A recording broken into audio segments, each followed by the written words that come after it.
Bonjour mes amis, que Dieu vous bénisse tous au nom du Seigneur Jésus-Christ. Aujourd'hui, j'aimerais traiter avec vous au sujet de la conscience de foi que Dieu requiert de chacun d'entre nous. La conscience de foi, la foi qui plaît à Dieu. Vous savez déjà, sans foi, il est impossible de lui être agréable.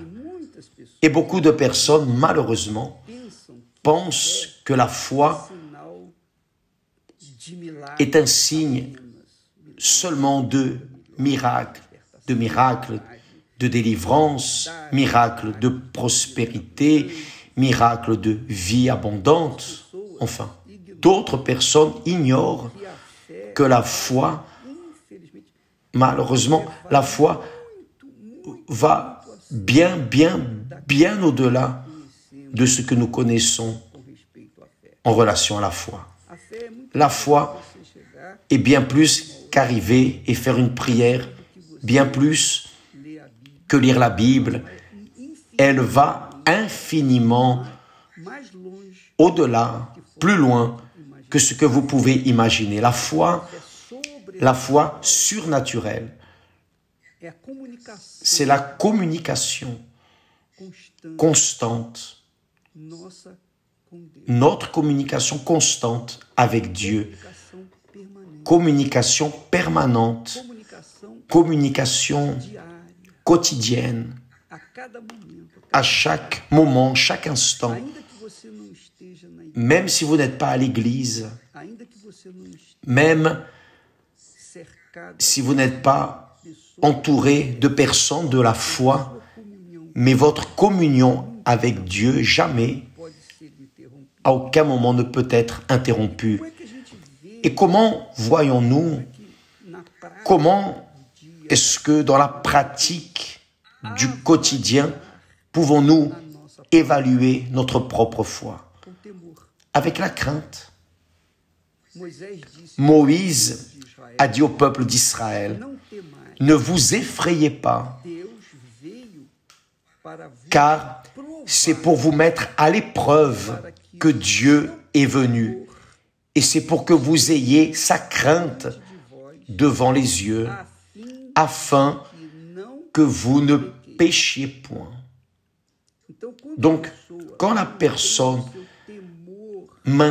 préserve sa crainte envers Dieu, et la crainte est constante, c'est comme l'oxygène que vous respirez, que nous respirons à chaque instant, n'est-ce pas? Nous dépendons de l'oxygène. Donc, ainsi est la crainte envers Dieu. Elle doit être présente dans la vie de chacun d'entre nous. C'est ce qui s'appelle la foi qui plaît à Dieu. Les 10 lépreux ont été guéris, mais un seul a plu à Dieu.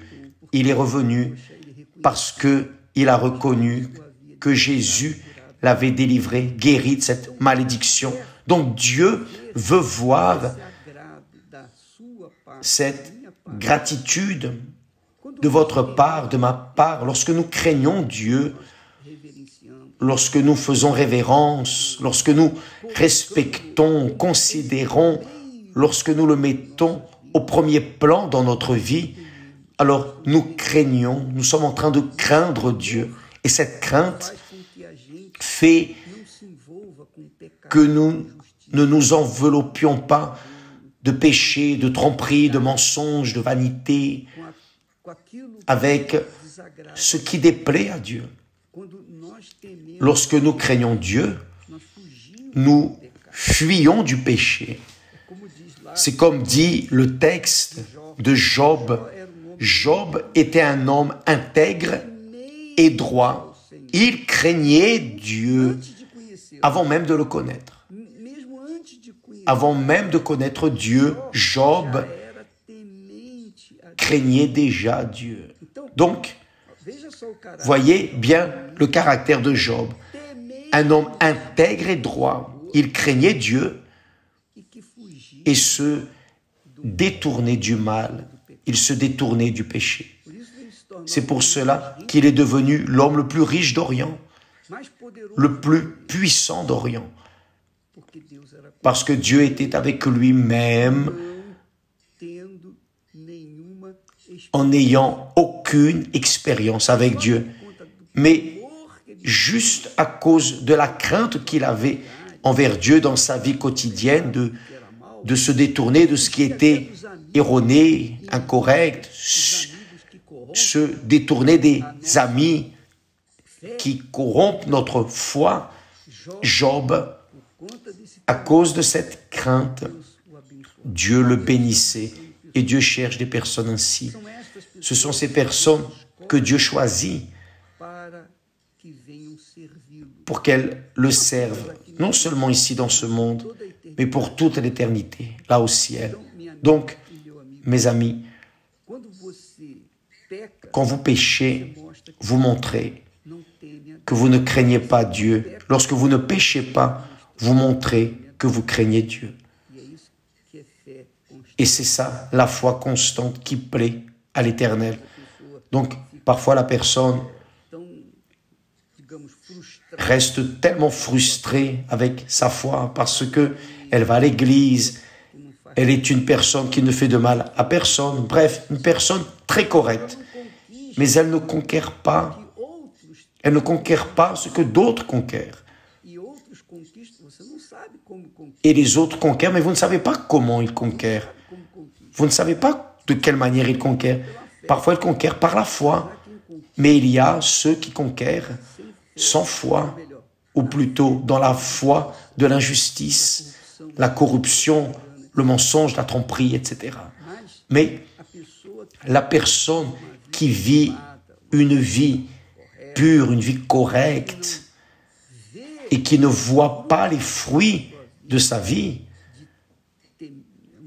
d'une vie qui craint l'Éternel, elle reste frustrée, mais elle est en train de plaire à l'Éternel. Et en son temps, Dieu va l'honorer, parce qu'il a dit, « J'honorerai celui qui m'honorera, celui qui me méprise sera méprisé. » Donc, quand la personne craint Dieu, elle vit dans la crainte, elle vit dans la foi. Lorsqu'elle ne craint pas Dieu, elle vit dans le péché. Elle fait ce qu'elle pense devoir faire. Et le péché est celui qui fait la séparation entre la personne et Dieu. Ce sont les personnes qui s'excluent de la présence de Dieu. Et ce sont elles qui sont condamnées éternellement en mourant. Donc, mes amis, prenez soin de votre âme. Votre âme est plus importante que votre corps. Votre corps, nos corps vont rester là. Ils vont rester là. Mais l'âme est éternelle. Demain, nous parlerons plus au sujet de la crainte de l'Éternel, parce que celui qui craint l'Éternel est sage, sage. Que Dieu vous bénisse au nom du Seigneur Jésus. Amen.